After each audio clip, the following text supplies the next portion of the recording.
कञ्चनपुरको पुनर्वास नगरपालिका 9 मा पर्ने 195 नम्बर सीमा स्तम्भ नजिक जंगली जनावर नियन्त्रण गर्न विद्युतीय तार जडान गर्ने क्रममा भारतीय सुरक्षा बल एसएसबीले अवरोध गरेको हो। पूर्व सहमति अनुसार 10 गजा क्षेत्रबाट करिब 5-7 मिटर ओरैबाट तारबार लगाउन खोज्दा एसएसबीले अवरोध गरेको हो। एकैछिन पर्खिनुहोस्, हाम्रा जिम्मेवार मान्छे आउँदैछन् भन्दै पनि जनताहरूले भन्दै पनि उनीहरू नडेर बलमिचाइ गरेर त्यो पुलिसमाथि पनि हाम्रै प्रहरीमाथि पनि हातपात गर्ने र जनतामाथि पनि हातपात गर्ने, लाठीचार्ज गर्ने र ती भत्काउने कामहरू गरेछ।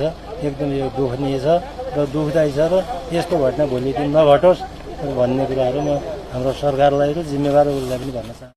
आज चाहिँ तार तान्ने क्रममा चाहिँ भारतीय एसएसबीहरूले आफै चाहिँ